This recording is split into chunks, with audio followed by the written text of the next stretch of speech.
Naam, tumerudi baada ya mapumziko mafupi na bado uko nami Ulama Eid Salum katika Sports AM.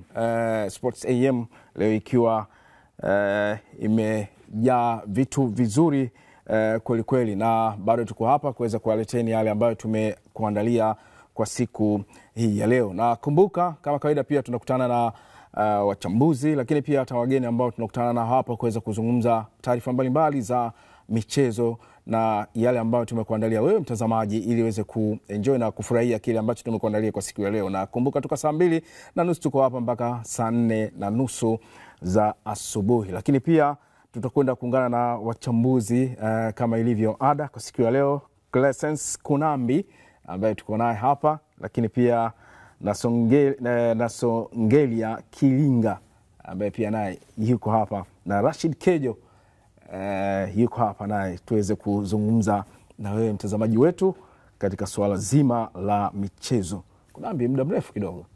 Siku nyingi. Siku nyingi kaka. Kejo, karibu sana. Asante sana, nashukuru. Nashukuru sana. Au sio, tumekutana tena bwana. Naam. Tuweze kuzungumzia kile ambacho mashabiki wetu wanapendelea katika kipindi chetu hiki cha Sports AM, kipindi ambacho kimekuwa bora kweli kweli. Jumapili asubuhi kuanzia saa 2:30 mpaka saa 4.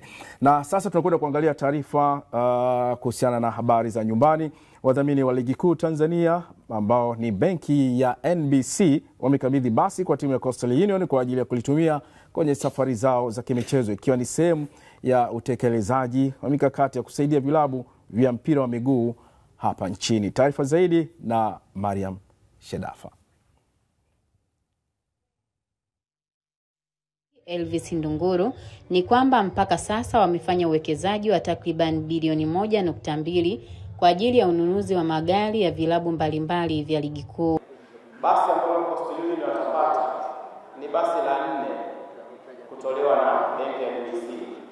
Huu ni uwekezaji, ni basi la 4 katika ligi ya 4 kwa ubora barani Afrika. Tumekwisha fanya hivyo kwa Singida Big Stars, lakini pia KMC pamoja na Namungo, na tutaendelea kuwekeza zaidi katika eneo hili. Tukichukua eneo la mabasi peke yake au eneo hili la usafiri, tumekwisha wekeza takriban bilioni 1.2 mpaka hivi sasa. Makofi kidogo tafadhali. Asante sana. Lakini hatuangalie eneo hili tu la mabasi. Meya wa jiji la Tanga amezungumzia kuhusu viwanja. Kwa miundombinu ya viwanja ipo pia kwenye ajenda yetu. Mgeni rasmi katika hafla hiyo ya kukabidhi basi la Coastal Union ni mkuu wa wilaya ya Lushoto Zefania Sumai, ambaye amewasisitiza wachezaji wa klabu hiyo kucheza mpira kwa kujituma kwa ajili ya kuletea heshima mkoa wa Tanga. Katika historia ya timu hii hajawahi kuwa na miundombinu ya usafiri mzuri kama ambayo inaanza kwa nao leo. Kwa hiyo tunapongeza na tunaona kwamba hii ni milestone. Hii ni sehemu ya mafanikio katika timu, na tunatamani mafanikio haya yaendane na matokeo ya timu. Tunawapongeza kwa kuwepo ligi kuu, lakini tunatamani hatua moja zaidi, na hatua moja katika michezo haitaletwa na kitu kingine, italetwa na miundombinu bora ya kimichezo, mazingira bora ya kifedha, lakini nidhamu ya wachezaji. Mstahiki meya wa halmashauri ya jiji la Tanga Abrahamani Shilo ameomba changamoto nyingine ikiwemo kiwanja kwa ajili ya timu hiyo ya Coastal Union vifanyiwe kazi, huku mwenyekiti wa klabu hiyo ya Coastal Union Muhsin Hassan akitoa shukrani kwa NBC kwa hatua hiyo. Mimi kama kiongozi wa jiji la Tanga, tuna changamoto nyingine ya pili. Niwaombe sasa katibu mkuu wa Coastal Union kwa kushirikiana na wadau mbalimbali muliangalie hili nalo kwa jicho la pili. Tuna tatizo kubwa la uwanja. Timu yetu ina uwanja lakini bado haujakuwa rasmi kuanza kufanyia mazoezi. Sasa muangalie mtafanyaje kuitengeneza ile pitch ili mwakani iweze kutumika, kwa sababu miongoni mwa vigezo vya kuingia kwenye ligi ya mwaka 25-26 itakaanza mwezi wa 8 ni kuwa na kila timu iwe na pichi yake. Kwanza tushukuru benki ya NBC kwa kutusapoti. Tulikuwa swala hili la usafiri ilikuwa ni tatizo letu kubwa sana, ijapokuwa tulishawahi kuwa na usafiri, lakini tulikuwa na usafiri ambao walikuwa ukizi mahitaji yetu. Mariam Shedafa, Azam Sports. Na Tabora United inaendelea na mazoezi makali kuelekea kuivaa Kagera Sugar katika mchezo wa 16 bora ya kombe la shirikisho la CRDB. Taarifa zaidi na mwenzetu Juma Kapipi. Kikosi cha nyuki wa Tabora kikiwa hapa katika viwanja vya shule ya sekondari ya Tabora Boys chini ya kocha Brian Aswan akishirikiana kwa karibu zaidi na Razak Siwa kinaendelea kujiimarisha. Nafikiri tuna malengo yetu ambayo tumejiwekea. Kagera ni timu nzuri, nafikiri imepata pia kocha mpya, ameshinda mechi zao 2 zinazofuatana. Kwa hiyo tunakuwa na tahadhari kubwa tukijua ni timu nzuri, so tunajiandaa kwa nguvu na bidii zote ili makusudi tuweze kupata ushindi tarehe 28. Kombe la shirikisho la CRDB ni mashindano ya mtoano. Je, nyuki wa Tabora wanahofia nini katika hilo? Lazima tuhofie kwa sababu hii ni knockout. Unaona, knockout timu kubwa nyingi zimetolewa. Hii knockout, so hatuwezi kuunderrate timu yoyote. Tunajiweka vizuri kwa sababu baada ya hapo tarehe 1 tuna mechi yetu, alafu tarehe 5 tena tuna mechi ya ligi. So lazima tuwe smart na lazima tutoe picha kwa hizo timu zingine ambazo zinafuatia. Bila kufanya vizuri timu zingine itakuwa hatuja prepare vizuri. So lazima tu prepare vizuri kwa mechi hiyo na mechi zingine ambazo zinakuja. Malengo ya kufikia robo finali kwenye CRDB tunayo makubwa sana. Tunao makubwa, tuna matumaini makubwa kwa sababu ya timu yetu tunavyojiandaa, na Mungu akitupa uwezo inshallah tutashinda tu. Pia tunahitaji kuwa mabingwa kwenye kombe hili. Kwa hiyo kama wachezaji tunapeana morali, kila mechi ni mechi kubwa. Kwa hiyo sisi hamna mechi ndogo. Kikubwa tunaahidi mashabiki wetu kwamba wajitokeze siku ya mchezo huo, na kikubwa tunaahidi kwamba tutawapa ushindi na tutasonga kwenye hatua inayofuata. Kwa upande wake mlinda afya za wachezaji wa Tabora United Dr. Martin Valentin amedai wachezaji wake wana utimamu wa mwili na akili pia kuelekea mchezo huo. Sijaona mchezaji ambaye labda ana matatizo madogo, lakini tuko vizuri. Na kwa namna ambavyo kwa sasa pengine kocha wa viungo hayupo na unaliendesha hilo jahazi kama wewe daktari, pengine unaona kuna tofauti gani? Tofauti sio kubwa sana kwa sababu unajua kocha wa viungo yeye ana technique zake, lakini na mimi kwa vile nimepitia hayo mambo naona tunaenda vizuri tu kwa sababu wachezaji wako vizuri. Yale ambao wakiyafanya wakiwa na kocha wa viungo naendesha hilo jahazi vizuri. Juma Kapipi, Azam Sports, Tabora. Na kikosi cha Mashujaa FC leo kimeanza rasmi mazoezi chini ya kocha wa timu hiyo Salum Mayanga katika uwanja wa Al-Bait Ujiji huko Manispaa ya mji wa Kigoma. Kwa nyakati tofauti kocha huyo aliyechukua mikoba kutoka kwa Mohamed Abdallah Bares amesema ana matumaini mazuri katika kikosi hicho kitampa matokeo chanya, huko meneja wa timu ya Mashujaa amesema uongozi una imani kubwa na kocha huyo katika kufanya timu hiyo isalie katika ligi kuu msimu ujao. Kikubwa ni kuja kufanya kazi na timu ya Mashujaa, na hasa namna gani nitashirikiana na wenzangu kuweza kuwajenga vijana katika mechi zilizobakia za ligi kuu. Niseme kwamba sio kazi rahisi, ni kazi ngumu, na kwa sababu najua ni kazi ngumu nahitaji zaidi ushirikiano na wenzangu tuweze kumalizia hizo mechi zilizosalia kwa matokeo mazuri ambayo yataweka salama timu kwa ajili ya msimu ujao. Kikawaida huwa naamini wachezaji wote ninaokutana nao kwa tangu nimefika hapa nimeamini wachezaji wanaweza wakafanya chochote kama tutafanya kazi pamoja na kujituma. Hilo sina wasiwasi nao na uhakika watafanya kazi vizuri. Lakini kikubwa nimekuja kufanya kazi kuweza kuiweka timu kwenye mazingira mazuri. Timu iko vizuri, nimekuja kuongeza nguvu pale tulipofikia tuweze kusogea mbele zaidi, kwa maana kwamba tumalize ligi kwenye msimamo wa nafasi nzuri zaidi, na kadiri muda utakavyokwenda, imani yangu timu itazidi kuimarika zaidi kama ambavyo saizi ilivyo. Hamna miujiza, watu ushirikiano mkubwa kwa timu, waiunge mkono timu na uhakika kama itafanyika kazi ya pamoja, timu itakuwa iko bora zaidi. Tumepata mwalimu mpya ambaye si mpya kwenye masuala ya football, lakini mpya katika timu yetu ya Mashujaa Football Club, na amekuja nadhani ana mipango mingi. Tunamwomba Mwenyezi Mungu atujalie kwa hili, kwa sababu anaonesha na jinsi gani ana uwezo wa kutusaidia katika hapa tulipo na kuendelea mbele zaidi. Lakini pia amekuja na programu ambazo tunaziona, tunaenda kuona kuna vitu vipya vinaenda kutokea. Kwa hiyo tunaona kuna mapya. Kwa hiyo tunamwomba Mwenyezi Mungu pia kwa hilo tujalie. Toka ameondoka mwalimu, timu haikuwa katika hali mbaya, timu ilikuwa ina morali vizuri toka alivyokuwa mwalimu waliopita, na mwalimu huyu amekuja amekuta timu ikiwa katika kutoka kwa mwalimu.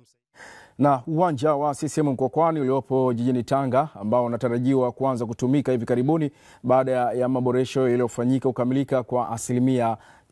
Uwanja huo Mkwakwani ndio uwanja unaotumiwa na timu za Coastal Union ya pale jijini Tanga na African Sports kama uwanja wao wa nyumbani. Taarifa zaidi na mwenzetu Mariam Shedafa.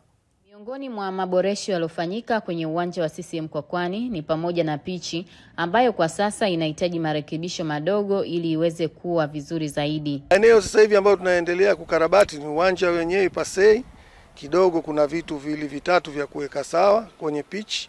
Kuna vijishimo kidogo vya kufikia na kuweza kuleta rola sasa kuweka kwenye level yake ya sawa. Na kitu kikubwa ambacho kimebaki kimoja ni benchi tu, hizi za kukalia wachezaji ndo ambazo bado ziko kwa matengenezo, lakini kwa uwepo wa mkuu wetu wa mkoa na mwenyekiti wetu wa chama na rais wetu wa TFF wanaosimamia uwanja kwa nguvu zote.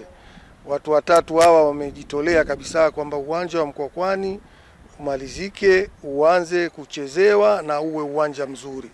Kwa hiyo tunategemea mechi yetu ya Coastal Union na Singida tarehe 10, basi tutautumia uwanja wa Mkwakwani, Mwenyezi Mungu akipenda.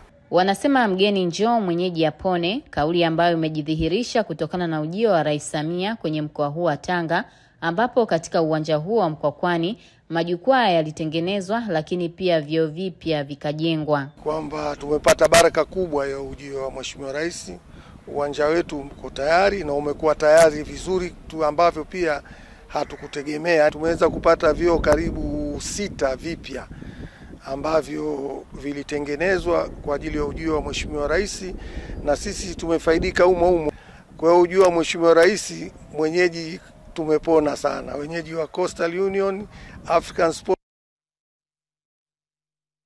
Na bimu kubwa Ramadan Cup inayofanyika imeendelea jana kwenye uwanja wa Zuguni Boma Ng'ombe wilayani Hai mkoani Kilimanjaro, timu ya Rundugai FC ikipoteza mbele ya Kware FC kwa mabao 2-1. Leo mashindano hayo yanaendelea ambapo timu ya Kwasadala FC itawavaa Half London, mchezo utakaochezwa majira saa 10 alasiri za jioni uwanja huo wa Uzunguni Boma Ng'ombe mkoani Kilimanjaro. Tukitoka hapo tunakwenda kuangalia soka la ufukweni. Ni miongoni mwa michezo muhimu ambayo inapasua anga la kimataifa, ingawaje maendeleo yake bado yanajikongoja kufikia kuzalisha fursa nyingi hapa nchini. Huyu hapa Jaruf Rajabu ambaye Juma, kocha mkuu wa timu ya taifa ya Tanzania soka la ufukweni na mchezaji wa mchezo huo anayekipiga kule nchini Morocco, akieleza namna soka la ufukweni litakavyoweza kuleta fursa nyingi nchini, yeye akiwa kama mfano kwa wachezaji wengine.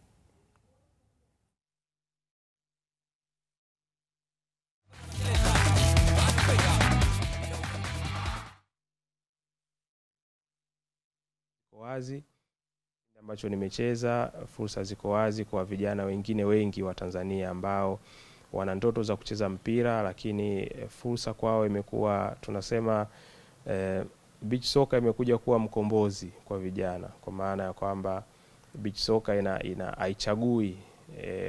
Wapo wachezaji ambao wanaamini au wanafanya kazi katika vipaji vyao, wanajituma, wanapambana katika mpira wa miguu wa kawaida, lakini kwao fursa imekuwa ndogo, kwa maana ya kwamba wanachelewa kufikia malengo yao, kufika level ya kucheza timu ya taifa au kufika level ya kucheza soka la kulipwa nje ya Tanzania. Mchakato umekuwa mrefu sana.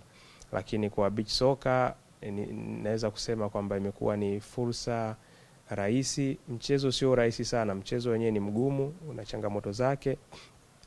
Lakini through experience, ukiwa na moyo wa kujituma na ukiwa na dhamira ya kufanikiwa, unaweza kufanikiwa kwenye kitu chochote. Kwa hiyo imekuja kuwa mkombozi kwa vijana. Kwa hiyo naamini baada ya mwaka mmoja, miaka miwili, miaka mitatu, tuseme within 5 years, tunaamini tutapata professional wengi zaidi ambao kupitia fursa ambayo nimeipata mimi, naamini itakuwa ni mlango sasa umekuwa wazi, umefunguliwa kwa vijana wa Kitanzania wote ambao wana ndoto za. Bondia nguli wa uzani wa juu George Foreman amefariki dunia akiwa na umri wa miaka 76, akijulikana kama Big George katika ulingo. Marekani huyo alijitengenezea moja ya taaluma ya kushangaza na ya kudumu katika mchezo huo, akishinda dhahabu ya Olympic mnamo 1968 na kunyakua taji la uzani wa juu mara mbili tofauti ya miaka 21 ya pili, na kufanya kuwa bingwa mzee zaidi katika historia akiwa na umri wa miaka 45. Alipoteza taji lake la kwanza kwa Muhammad Ali katika pambano la maarufu la Rumble in the Jungle mwaka 1974, lakini kwa ujumla alijivunia jumla ya ushindi wa kushangaza wa 76 ikijumuisha 68 karibu mara mbili ya Ali. Foreman alistaafu mwaka 1997, lakini kabla ya kukubali kuweka jina lake kwenye soko linalouzwa zaidi, uamuzi ambao uliendelea kumletea utajiri ambao ulipunguza mapato yake ndondi pamoja na yeye mwenye. George Foreman alikuwa anatajwa kuwa ni miongoni mwa mabondia wenye ngumi nzito sana katika historia ya boxing. Mbali na kuanza kujifunza ngumi akiwa na umri wa miaka 16, Foreman alifanikiwa kushinda medali ya dhahabu kwenye Olympic 1968 Mexico, pamoja na ubingwa mara mbili wa dunia kwenye uzito wa juu. Akiwa bingwa wa dunia Oktoba 1974, Foreman alihusika kwenye event kubwa zaidi ya masumbi kuwahi kufanyika kwenye historia za ngumi barani Afrika, ni kwenye Rumble in the Jungle Zaire, sasa ikiitwa DR Congo, dhidi ya gwiji mwingine Muhammad Ali.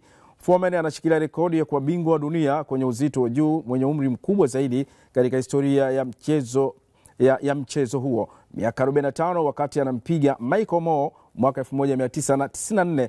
Rekodi hii inaishi mpaka sasa. Kwenye hiyo clip video hapo juu ilikuwa ni siku ambayo George Foreman alimfanya Joe Frazier, ambaye alikuwa ni miongoni mwa mabondia bora anaonekana wa kawaida, na ndio siku ambayo Foreman alikuwa bingwa wa dunia kwa mara ya kwanza. George Foreman katika utawala wake wote. Tukitoka hapo tunakwenda kuangalia sasa kwenye michezo ya kuwania kucheza kombe la dunia inayoendelea hivi sasa.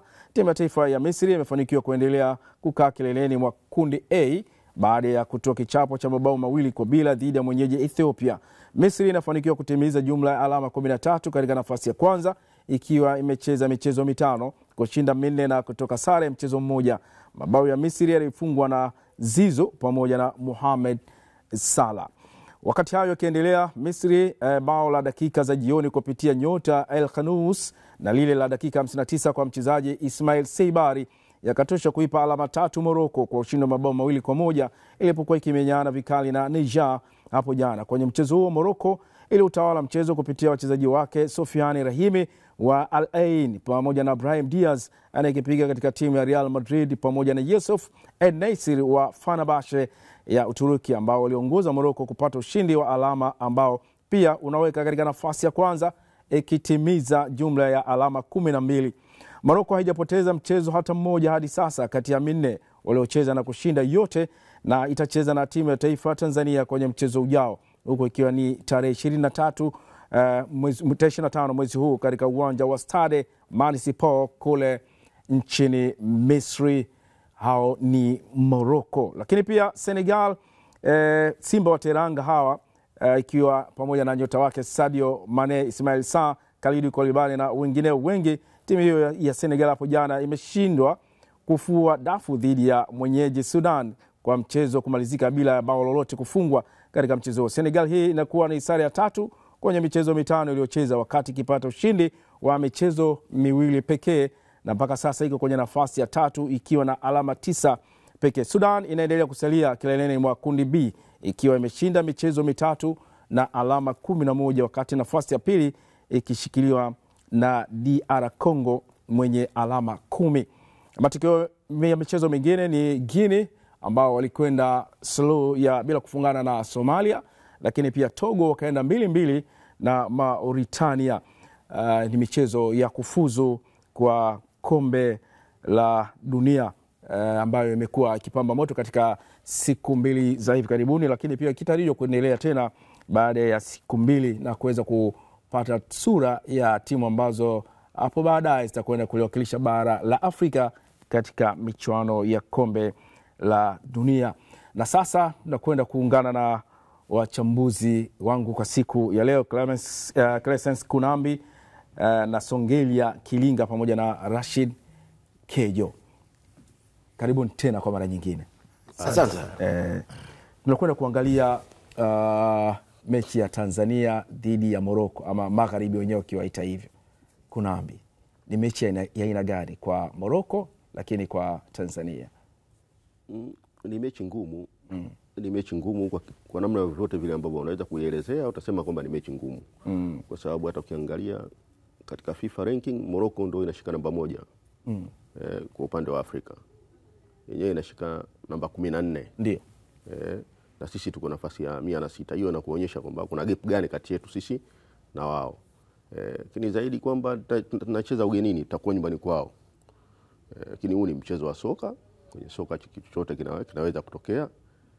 Ni vile tu namna gani kocha wetu Ahmed Suleiman Morocco ameweza kuiandaa timu yake na wachezaji wakatafsiri maelekezo yake kuweza kutupatia ushindi. Zipo surprise katika mchezo wa soka. Kupata ushindi au ikiwezekana hata sare. Lakini vyovyote vile ni mechi ngumu. Ni mechi ngumu, wenzetu wana wachezaji wakubwa na nini, lakini hata sisi hatuko vibaya. Na rekodi zinaonyesha tunafanya vizuri kwenye mechi za ugenini. Tumemfunga Zambia kwao, tumemfunga Niger.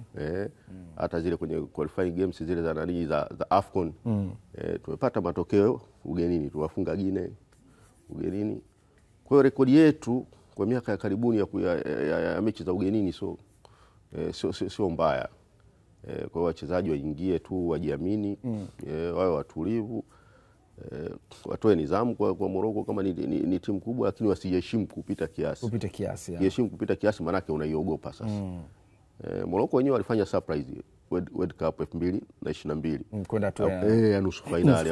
Hakuna mtu mwingine yote aliweza kuwatabiri kabla kama angeweza kufika hatua hiyo. Na maana kama angekuwa na mentality za uoga, sema bwana tunakutana na mataifa makubwa kwenye football kama Belgium, Ufaransa, Brazil, si nini, wasingeweza kukua kufanya kile walichokifanya. Kwa hiyo hata sisi tunaweza tukawachukulia wao wenyewe kama motivation ya kufanya vizuri kwenye mechi. Na uzuri pia zaidi kwamba Morocco almost wamequalify. Kwa hiyo wanaweza wasiwe katika morali ile kama wangekuwa kundi lingekuwa kama liko. Na tumeiona mechi ya jana ya Niger na Morocco. Niger walipambana kwa sababu mpaka linakuja kupatikana bao la pili, ndio kile ambacho nazungumza Kunambi kwamba unaingia unamheshimu tu mpinzani wako, sio kumuogopa. Unamheshimu, unatakiwa kumheshimu, lakini usimheshimu kupita kiasi. Kumheshimu kupita kiasi maana yake ni uoga. Lakini umeona tu hata Cameroon walikuwa surprised na Eswatini. Ngaju alikuwa away, lakini Cameroon ni giant. Wameng'ang'aniwa Sudan na Senegal. Kwa hiyo ndo football iko hivyo. Hata sisi tuna nafasi yetu katika mazingira haya, wetu bado tuna nafasi vile vile kufanya chochote. Kejo, tukija kwako, Morocco wamecheza jana. Siku 3 ama 4 wanakwenda kucheza na Tanzania ambayo haikucheza hapa karibuni. Hii inaweza kuwa pengine ni nafasi kwa Tanzania kutumia labda pengine mwanya wa uchovu wa Morocco kupata matokeo mazuri katika mchezo. Wanasema katika hili hakuna jibu umepata au umekosea. Inaweza ikawa ni fursa nzuri kwa Tanzania kwa maana itaenda, wazungu wanasema inaingia na fresh legs. Wakati wenzao tayari wamekuwa na msukosuko katika mechi. Kwa hiyo ikaingia ikiwa iko vizuri zaidi.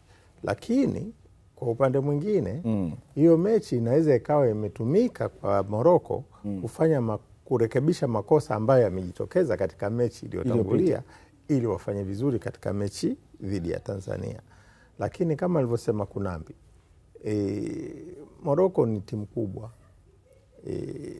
Tunatarajia kuishinda Taifa Star si habari kubwa, ila Stars kuishinda Morocco ni habari kubwa. Hapo tunaona utofauti katika hizi timu mbili, ni Daudi na Goliati. Kwa maana hiyo Taifa Star inatakiwa kuingia kwa kujiamini. Watu kubadilisha au wanasema mende kupindua kabati imeshawahi kutokea sana katika historia ya soka. Kama imetokea huko, nakumbuka World Cup moja Argentina na Cameroon haikutarajiwa kabisa, ikawa ni surprise ya dunia. Kwa hiyo hizi surprise kwenye soka zipo, kwa nini isitokee kwetu? Na sasa hivi timu yetu si mbaya, kikosi chetu ni kizuri, tunacheza katika ligi bora Tanzania, nafasi ya 4 kwa ubora Afrika. Kwa hiyo hatujali sana majina ya wachezaji wa Ulaya. Sekou Gurasi alikuja hapa akadhibitiwa na vijana na watu wakaingia AFCON bila wasiwasi wote. Kwa hiyo tunaamini kwamba pamoja na majina makubwa yaliyoko Morocco, pamoja na kiwango kikubwa cha klabu cha timu ya taifa ya Morocco, lakini Tanzania ina vijana wapambanaji, ina watu wenye dhamira. Sasa kama dhamira itashinda kudra, ni jambo la kusubiri na kuona. Kilinga, nikija kwako, Stars safari hii inakwenda kucheza na Morocco bila ya nahodha wake ambaye alikuwa Bwana Samata, ambaye amekuwa na wakati mzuri sana katika soka la Afrika kwa ujumla wake na uzoefu ambao ameupata.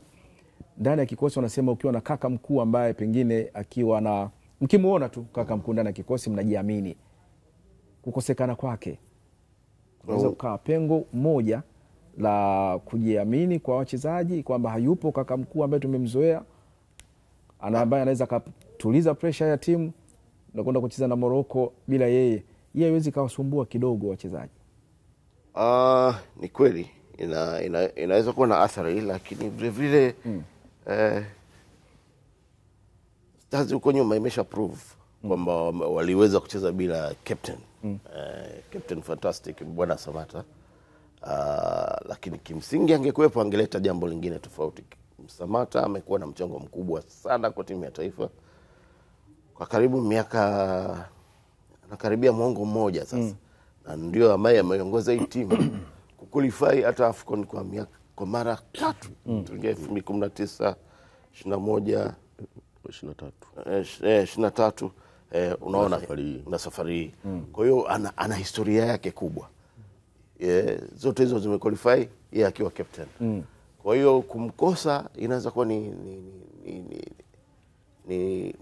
ina impact kwa timu, kwa sababu yeye mara nyingi ana ile kwamba hata timu pinzani wanapomuona Bwana Samata wanaongeza caution mara 2. Kwamba anaweza akichukua mpira anaweza akadrive defense, akatoka na defenders kama 3, kwa sababu wote wanakuwa full focus kwake. Na mara nyingi wanamwachia nafasi Simon Msuva. Ndio maana unamuona Simon mara nyingi anashine katika kuscore magoli, kwa sababu hawa ana drive, anaweza katoka na defenders 2, 3, 4, wakaacha nafasi kwa wengine wakawa wanafunga magoli. Kwa hiyo kumkosa ni kwa kweli ni pigo kwa timu ya taifa, lakini tunarudi vile vile kukumbuka kwamba Stars imeshashinda mara kadhaa bila uwepo wa captain Bwana Samata. Kwa hiyo naamini hata Jumatano wakipambana kama anavyosema, amesema vizuri sana hapa Kunambi, wasiogope yale majina makubwa ya Morocco, kwa sababu surprise zipo. Na siku hizi watu wanasoma small details. Yaani Morocco weakness yao iko wapi? Tunaweza kupata nini kutoka kwenye weakness yao?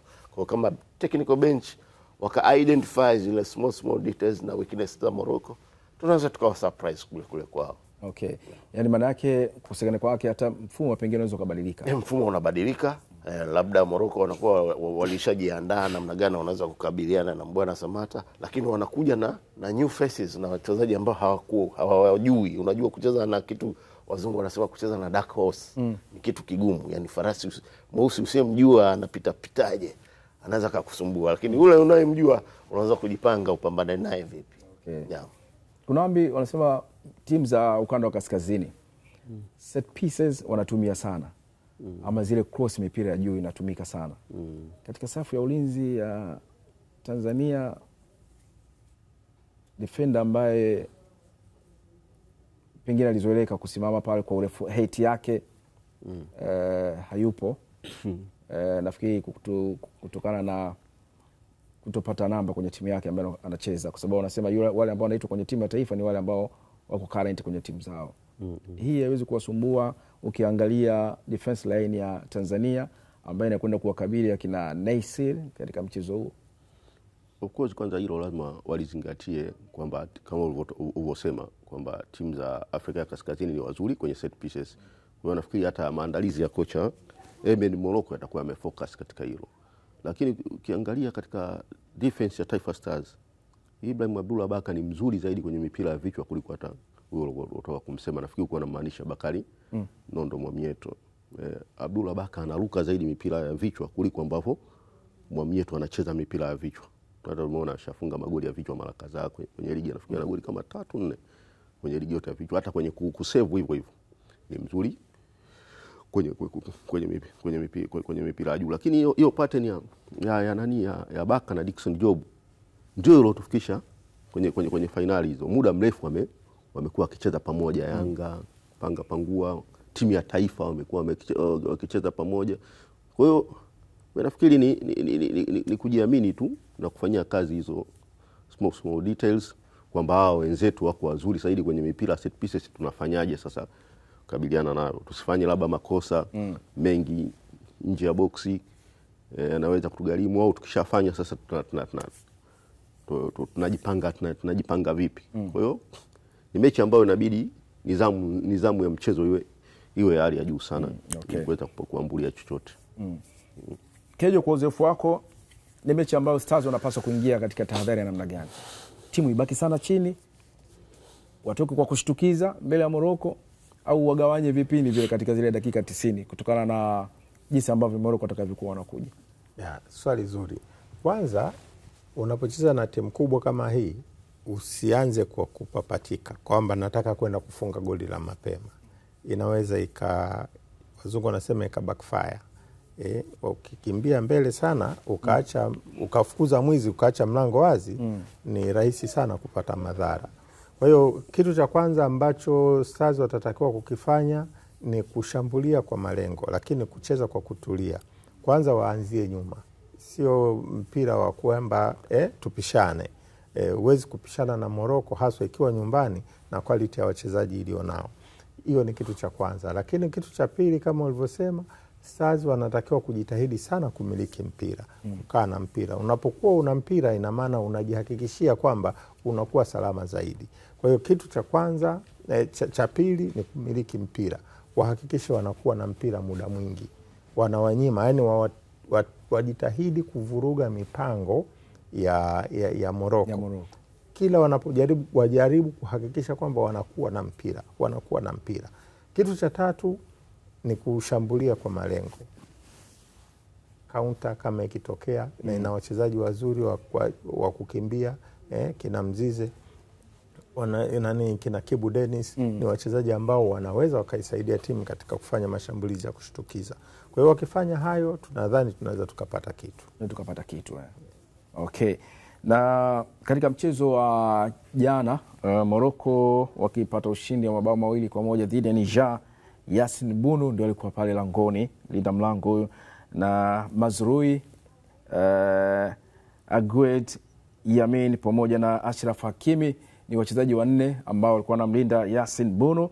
Lakini eneo la katikati alikuwa anacheza Ben Behir, lakini Sofiane Amrabat eneo la kiungo, mwamba huyu.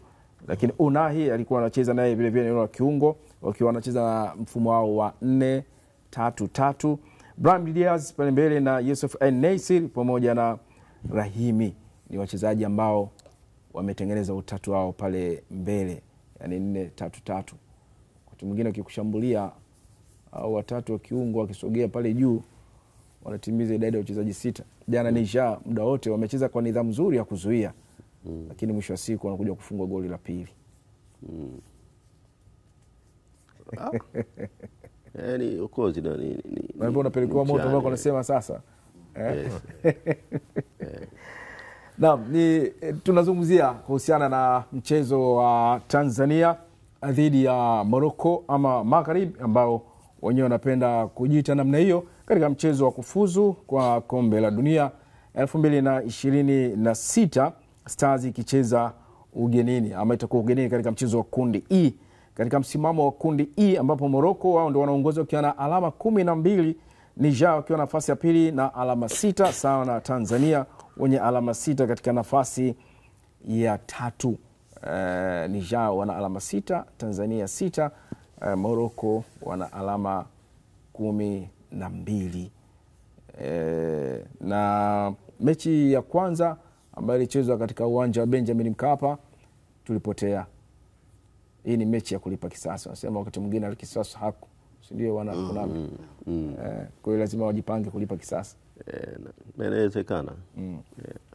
Kwa mtazamo wako, benchi la Tanzania unaona unaingia na kikosi cha namna gani kuanzia upande wa ulinzi ambao utakuwa na kazi kubwa sana ya kuwazuia kina Yusuf En-Nesyri kina Brahim Diaz. Kuna fikiri pale golini nafikiri Katoro. Kapombe, Shabalala, Dickson Job, Ibrahim Baka. Hao wanaweza kucheza ni backline. Kwenye midfield Kagoma namuona pale anachomoza na Novatus Dismas Milosh. Watatu wa juu namuona Msuva, namuona Mzize, namuona Kib Dennis. Msuva, Mzize, Kib Dennis. Msuva, Mzize, Feitoto. Naona afu pale mbele labda asimame Kib Dennis kama striker. Kusimama. Viungo, wachezaji wa kiungo hapo umemweka Fei, Miroshi. Yaani ni 4-2-3-1. Okay. Kwamba striker pale wa kusimama aidha akae Msuva, aidha akae Kib Dennis au Mzize. Lakini hao watatu nyuma yao Faisali atakuwepo pale, Mzize, Kib Dennis. Kuna timu nakumbuka ilicheza na kama sikusema na Zambia kwa ugenini. Away. Viungo walianza wengi sana. Mechi ambayo tulipata matokeo mazuri ya ushindi. Mimi nafikiri ni muhimu kuwa na double pivot pale. Sijajua nani ya Kagoma na Miroshi inaweza kuchezaje. Partnership yao. Partnership, lakini I would wish hawa wakasiri pale katikati. Kwa sababu tunajaribu kuwa prevent zaidi Morocco wasije kwetu. Kwa lazima hapa nyuma tupasiri kweli. Kwa hiyo tukiwa na double pivot hapo mbele tukapunguza namba ya strikers. Kwa sababu nani uzuri wa Faisal anaweza kuexploit kama striker kama akasaidia pia kwenye midfield. Kwa tunakuwa na hawa watu wawili wanaweza kudhibiti kuishield defense, ni muhimu sana. Labda mimi kitu cha kuuliza tu hapo kwa wenzangu kwenye hii lineup. Kuna mchezaji kama Mudathir Yahya ambaye amekuwa na mchango mkubwa sana kwenye klabu yake na timu ya taifa. Nakumbuka hata ile goli la AFCON lilofanya ikafuzu goli la Msuva, yeye ndo alitoa pasi ya mwisho. Sasa kwa kukosekana kwake katika hicho kikosi, kwa wenzangu kama walivyokitaja, hatuoni kwamba tutakuwa tumepunguza kiungo fulani, lakini nadhani akiwepo na Mudathir Yahya kama ulivyosema, viungo wengi waliocheza Zambia na yeye alikuwepo, alikuwa ni miongoni mwa waliongeza idadi ya viungo. Kwa kama Mudathir aingia hapo, yani kuna Miroshi. Simoni Morocco kumweka benchi Mudathir katika mechi kama ile ambayo anahitaji matokeo, sijui, lakini yeye ndio mwenye uamuzi wa mwisho. Anaweza, kwa sababu ni kile tunachosema kwamba midfielder ambaye anaweza aka-advance akaongeza namba timu inaposhambulia. Anaweza sana hiyo Mudathir na anaweza nani Faisal Salum. Lakini hapa nyuma tuwe na kina nani? tuilinde zaidi defense yetu. Kwa hiyo anaweza akapunguza namba ya strikers, hawa wakacheza kama wana timu ina advance mbele, akasaidia Faisal akaongezeka Mudathir, ukapunguza labda Kibu Dennis, ukapunguza, inategemea na wachezaji ambao wote wenye kariba ya kucheza kiungo. Akaanza na viungo wengi kama hiyo mechi. Hata na Guinea pia mechi ambayo Mudathir alicheza vizuri sana, mechi na Zambia umetolea mfano. Kwa hiyo unaona kwamba anaweza kaanza na viungo wengi tena wakabaji kupunguza zile athari za Morocco. Yes. Sababu Morocco na athari kubwa sana wanapoattack. Sababu fullback yao kulia Ashraf Hakimi unaweza kusema anacheza right wing. Anakimbia sana, anapiga sana cross. Kwa hiyo kupunguza labda wasipande, kujaza viungo wengi ambao watakuwa wanazuia mianya ya pembeni kwa Morocco, zile fullback zao zisipande na kuwaweka walinzi wakati kina Job pamoja na Ibrahim Baka. Yes. Kwa sababu wakati mwingine unaokoa, unalazimishwa wale wanakulazimisha kufanya makosa. Ndio timu za ukanda wa kaskazini zilivyo. Alafu wapate set pieces tu nje 18 wanakuadhibu. Alafu unajua amesema kitu kizuri pia kuhusiana na Mudathir na advantage yake. Mudathir nyingine wanasema siku hizi watu wa mpira wanasema sio bwana shamba. Bwana shamba ni yule midfield ambaye amejikatia kieneo chake tu. Mudathir, sifa kubwa ya Mudathir ile ni energy. Naona yani kila unapodunda mpira Mudathir unaweza kumuona anatibua ile mipango ya plan zote anazipanga. Lakini hizi tu wanasema sisi ni opinion tu kwamba tunatabiriji kikosi kinaweza kuwa, lakini hata Mudathir anaweza akacheza. Uzuri wake kwamba ndio hiyo energy. Mudathir ana offer energy kubwa sana. Anasema kama hiyo kiungo punda, yani unapodunda mpira hasa wale playmakers wale wa upinzani wanapata tabu sana kwa Mudathir. Yani Mudathir mwambie bwana huyo. Kuna mechi moja Yanga alicheza na nani? Na wale Mamelodi. Kuna ule kiungo wao yule nani yule? Wa Mamelodi yule playmaker wao yule, sio Mkolombia yule. Mudathir alikuwa na kazi na yule. Anambia bwana hapa huyu mtu Alende bwana huyu asitembee. Na kweli kila mpira unapodunda yule Alende alipokuepo Mudathir yupo. Anatibua. Kuna kitu nilikuwa nakiona tukizungumzia, tukiachana na eneo la kiungo. Haji Mnoga yupo kwenye timu ya taifa ameitwa. Lakini Miroshi pia tumezoea kuna wakati alikuwa anacheza fullback ya kushoto. Naam. Miroshi akicheza kushoto na akicheza kiungo wa chini, yupi anakuwa ni Miroshi ambaye anakuwa na faida zaidi kwenye timu ya taifa? Mimi nadhani akicheza kiungo wa chini kwanza atakuwa na wakati, kwa sababu beki wa kushoto yupo Mohamed Hussein na anafanya vizuri. Bahati nzuri yule wanasema ni kama kisu cha buchani, jinsi kinavyozeeka ndio kinakuwa na makali zaidi. Kwa hiyo uwezekano wa Miroshi kumuondoa Mohamed Hussein kule si rahisi. Na bahati mbaya nyingine ni kwamba Mohamed Hussein hana namba nyingi ndani ya uwanja.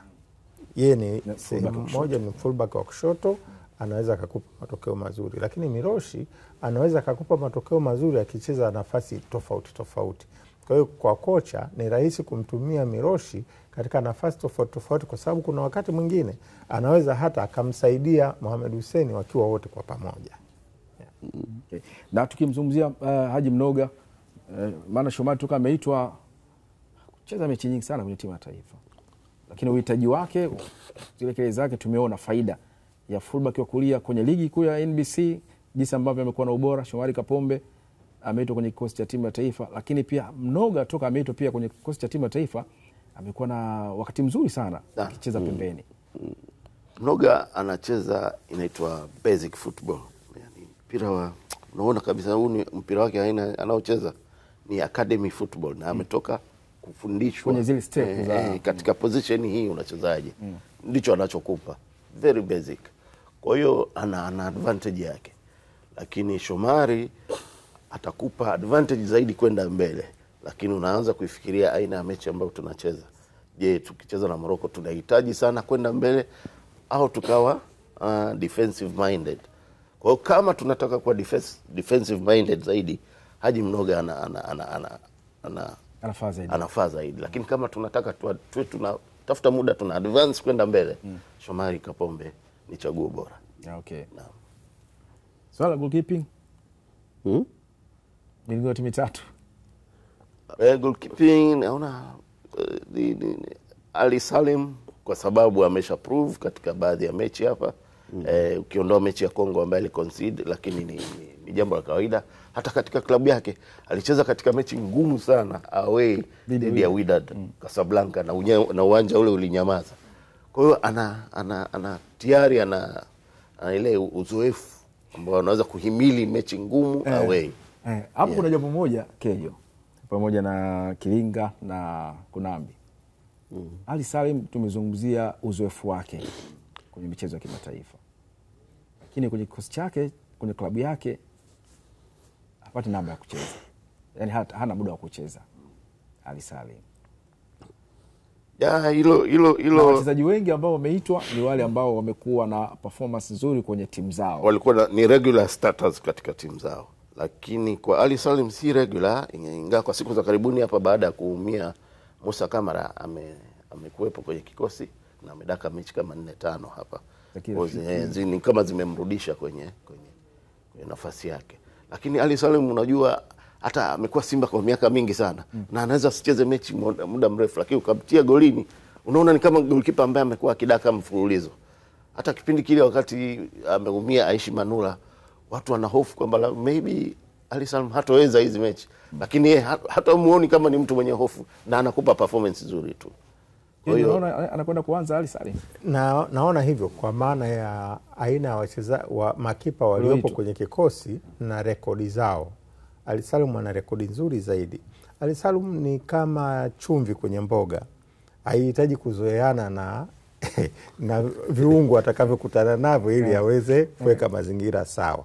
Kwa hiyo naamini kuingia kwake katika kikosi kwa kuitwa kwake, angekuwepo kipa kama Aishi Manula ungeweza kutia shaka. Angekuwepo huyu kipa wa Singida Big Star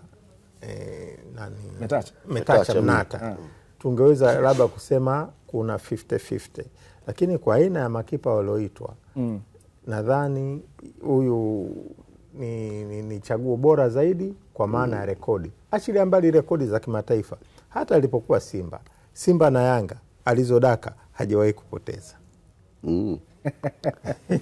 Hilo sahihi.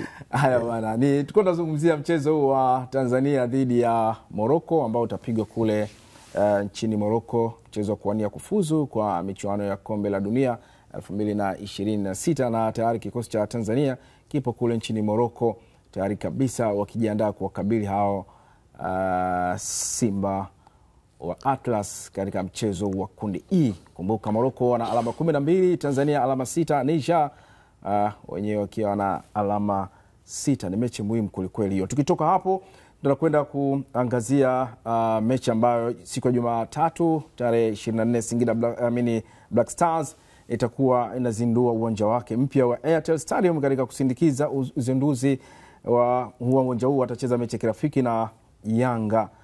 Kumbuka mechi hii itapigwa kuanzia saa 10 alasiri za jioni na kuruka mubashara Azam Sports 1 HD. Singida Black Stars wanapanua wigo, sio tu kuwa na wachezaji wa kimataifa, lakini sasa wanakwenda kuzindua uwanja wao. Haya ni mafanikio makubwa sana bila shaka Kunambi kwa Singida Black Stars. Mimi nikiona klabu kama Singida Big Stars ambao ni ajuzi tu inamiliki uwanja wake na inazindua uwanja wake. Uwanja katika uzinduzi wa uwanja huo ambao Yanga ndio wataenda kucheza mechi ya kuzindua huo uwanja. Inanijia picha kwamba Yanga na Simba nao wanatakiwa kuchukulia hii kama changamoto.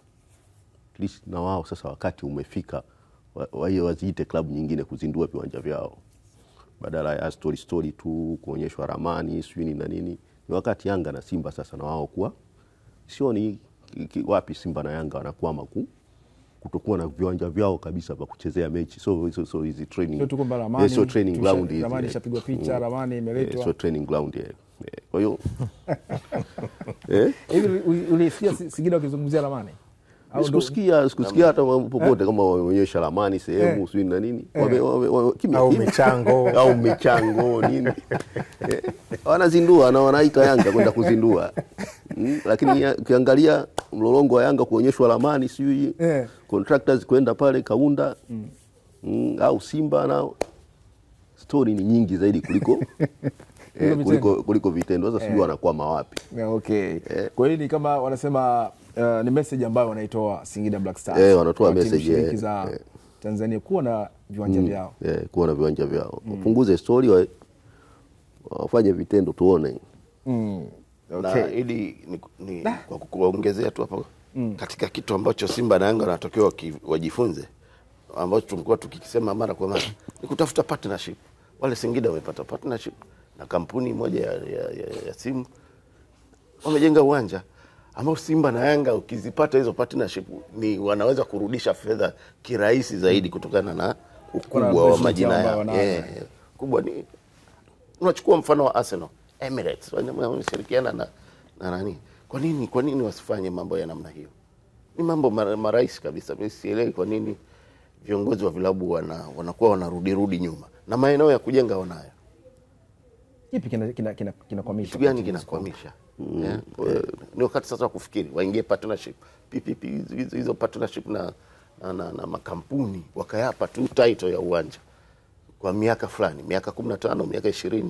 Baadaye una retain uwanja wako. Yes. Unajua kwenye hivi vilabu vikubwa barani Afrika, vilabu vingi sana vimekuwa na viwanja vyao. Naam. Vimekuwa na viwanja vyao na vya mazoezi na hata vya mechi. Vya mechi kabisa. Umekosa cha mechi basi uwe nacho cha mazoezi. Mazoezi kuna baadhi ya viwanja ambavyo nimefanikiwa kufika kwenye timu ambazo mfano kama kule ukanda wa kaskazini, timu zinakuwa na uwanja wake wa mazoezi na uwanja wake wa mechi. Tena nikuongeze kitu ili Salum Kidelea. Unaona? Katika walochangia kwenye kujenga uwanja huu wa Singida Big Stars, Black Stars, GSM nimeona kati ya partners ambao pia wapo katika ambao wana michango yao mpaka ule uwanja ukajengwa. GSM ni mmoja wa wadhamini wa Yanga. Na Mo pia yuko pale. Okay. Katika walochangia uwanja huu wa Singida ambao wanaenda kuuzindua. Toa michango yao, uwanja umejengwa, umekamilika. Mo ni miliki wa Simba. GSM ni mdhamini wa Yanga. Kwa hiyo sasa baada ya story ndefu na wao sasa wazindue viwanja. Kwa mazingira hayo inawezekana timu zingine ambazo ziko hapa zinazoshiriki ligi kuu zinaweza zikawa na nafasi nzuri zaidi kwa urahisi kujenga uwanja kuliko hivi vilabu vikubwa vikongwe. Tayari shaonekana hivyo. KMCC hao na uwanja wao ngaje ni JKT tayari ziko hivyo. Okay. Azam nini? Sawa, ni mafanikio mazuri sana kwa Singida Black Stars na wakazi wa Singida ambao wanakwenda kushuhudia uzinduzi wa uwanja huo katika mechi hiyo ya kirafiki. Lakini sasa tuitazame mechi yenyewe ya kirafiki. Ni mechi ya aina gani haya? Kejo. Sawa, ingawa na mimi nataka nichomeke kidogo kwenye uwanja kwanza. Katika uwanja kidogo tu kwamba nilikuwa nafikiri hata ikiwezekana Simba na Yanga wakashirikiana kwa pamoja wakajenga uwanja wao mmoja. Italia kule kuna uwanja San Siro na Stadium Meazza unatumika na Inter na AC Milan kwa pamoja. Wangeweza kufanya kitu kama hicho, wakajenga uwanja mkubwa hata kulingana au kuzidi uwanja wa Mkapa. Kwa hiyo ni vitu ambavyo vinawezekana, lakini ni jambo la kukaa na kupanga. Sasa tukirudi katika mechi yenyewe ya kirafiki, hii mechi ya uzinduzi inatukumbusha mechi iliyopita ya Singida na Yanga. Kulikuwa kuna maneno mengi. Singida ilibadili kikosi ghafla. Kocha akasema hapangiwi kikosi na vitu kama hivyo. Kwa hiyo tunadhani huenda Singida sasa ikataka kuonyesha kwamba nilibadili kikosi kwa sababu nilijua nachoenda kukifanya. Kwa hiyo tunataraji sasa kina Jonathan Soa wataenda kuonyesha makali yao dhidi ya timu ambayo wametabiriwa kwenda kuichezea, kwamba sasa ili mnione bora lazima niwaonyeshe kwamba nina uwezo. Kwa hiyo sidhani kama itakuwa ni mechi ya pamoja na kama ni mechi ya kirafiki, lakini hii na wachezaji wengi ambao ni wa kimataifa, wengi ambao watapenda kuonyesha vipawa vyao. Na kuna kipa ambaye tunaambiwa kwamba yuko Singida lakini naye anategea Diara akisogea anakuja. Kwa hiyo ni mechi ambayo kila mmoja atataka kuonyesha kwamba mimi ninastahili kuchezea timu kubwa. Na sio kwamba kikosi kitawekwa kama kile cha mechi ya ligi. Hauwezi kikawekwa kama kile. Lakini watu watapata fursa sasa ya kuonyesha bila pressure, kwa sababu hii ni mechi ambayo haina pressure. Yanga ikifungwa haipotezi, itakachopoteza ni ile imani na kuchekwa na watani wao kwamba kumbe hakuna lolote na vitu kama hivyo, ambacho mara nyingi timu kubwa hazipendi hivyo vitu. Kwa hiyo na Singida itaingia kuonyesha kwamba sisi tunawamudu, tuna timu nzuri, tuna timu kubwa. Haitakuwa ni timu ambayo, haitakuwa ni mechi ambayo ya kusema kwamba sasa hapa itakuwaje na vipi. Kama ni mechi ambayo inatoa fursa kwa wachezaji kuonyesha vipaji zaidi, kwa sababu hakuna pressure. Okay. Ni mechi hiyo ya kirafiki kati ya Yanga dhidi ya Singida Black Stars katika uwanja ama katika uzinduzi wa uwanja mpya wa Singida Black Stars. Miongoni mwa mikoa ambayo pia imekuwa na faida, basi tukizungumzia katika swala zima la miundombinu vya viwanja vya kucheza, ni Singida Black Stars pale Singida. Kwa hiyo ni fahari ya wana Singida ambayo hakika watakuwa katika wakati mzuri wa kushuhudia timu yao Singida Black Stars, lakini pia uwanja wao mpya ambao unakwenda kuzinduliwa na kuonyeshwa mchezo huo mubashara kupitia Azam TV. Ukiwa bado tupo na wewe katika Sports AM toka pale saa 2:30, muda ukiwa unakimbia kwelikweli, na hii ni ratiba ya michuano ya CRDB Federation Cup. Jumatano Machi 26 saa 10 jioni Stand United dhidi ya Giraffe Academy, lakini Alhamisi Machi 27 saa 10 jioni Simba Sports Club dhidi ya Bigman FC, na Ijumaa Machi 28 saa 10 ni Tabora United dhidi ya Kagera Sugar, na Jumamosi Machi 29 saa 10 ni mchezo kati ya Yanga dhidi ya Songea United, na siku hiyo Machi 29 Mashujaa dhidi ya Pamba Jiji. Nikija kwako Kunambi, ni michezo ambayo Yanga wanakwenda kucheza na Songea, Simba wanakwenda kucheza na Bigman. Ni mechi ambazo sio za kubeza, kama ambao tumetoka kuzungumzia surprises zinakuwepo katika mchezo wa soka, kuzungumzia timu ya taifa na Morocco. Hata hizi zinaweza zikatokea, ingawaje bado nikiangalia Yanga na Simba ni unazipa asilimia kubwa ya kuweza kufika hatua nyingine inayofuata, ya kuweza kuingia hatua inayofuata. Lakini hadi hizo kufika hatua hiyo, hizo timu na maana nao zimeonyesha kitu, zimetoa timu nyingine. Kwa hiyo so timu za kubeza. Kwangu mimi mechi ya Mashujaa na Pamba miongoni mwa bonge moja ya mechi. Hii mechi watu walikutana kwenye NBC Premier League, naona jinsi nyasi ambavyo ziliwaka moto. Hiyo ilikuwa inaonyesha mechi ya Stand na Giraffe. Naiangalia Tabora na Kagera. Ni mechi nyingine ya ligi. Kagera. Ni mechi nyingine ya ligi kama ilivyo Mashujaa na Pamba, na hiyo vile vile ni mechi ambazo zitaenda kuonyesha kile ambacho kinaonekana kwenye ligi kuu, basi kitaenda kuonekana kwenye Azam kwenye CRDB Federation Cup. Juma Kaseja amekuwa vizuri sana toka amechukua Kagera Sugar. Hajapoteza mchezo. Amekuwa vizuri sana. Na Tabora ina sifa zake, ina wachezaji wazuri. Kwa hiyo nadhani itakuwa na yenyewe ni bonge la mechi. Mashujaa na yenyewe imetoka kubadilisha kocha. Kwa hiyo itakuwa ni mpambano kati ya kocha mpya huyu Mayanga dhidi ya Fred Felix Katarai ya Minziro. Kwa hiyo itakuwa na yenyewe ni mechi kubwa nzuri kama ulivyosema. Okay. Kilinga, tukija kwako, kuna mechi ya Stand United na Giraffe Academy. Stand katika championship ni miongoni mwa timu ambazo ziko top 4 zinapambana kurudi katika ligi kuu ya NBC. Unaona ukiweka nguvu katika mchezo huu, ama ile nguvu yao wataibakisha kuhakikisha kwamba ule moto ambao unaopeleka championship ili uweze kupata nafasi ya kurejea ligi kuu wanawekeza huko zaidi? Naona Stand pia wakiweka nguvu kwenye mchezo huu, kwa sababu ukiangalia katika mechi yao ile iliyopita kama kuna kitu wanajaribu kuprove. Hiyo ambao walicheza na Fountain Gate. Walicheza na Fountain Gate, kuna kitu unakiona kama Stand wanajaribu kuprove kwamba bado ni timu nzuri na timu ambayo ilishawahi kufanya mambo makubwa katika ligi kuu. Kwa hiyo nawaona hapa hata hii mechi hawatakuwa wakichukulia kwa urahisi. Na Mikongo wao ni favorite. Lakini kitu ambacho naiangalia kwenye hii fixture, kuna surprise packages nyingi sana. Kuna timu 4 hapa ambazo inamaanisha timu za ligi kuu zimefagiliwa sana katika mashindano ya mwaka huu. Kwa hiyo haitakuwa mechi rahisi. Okay.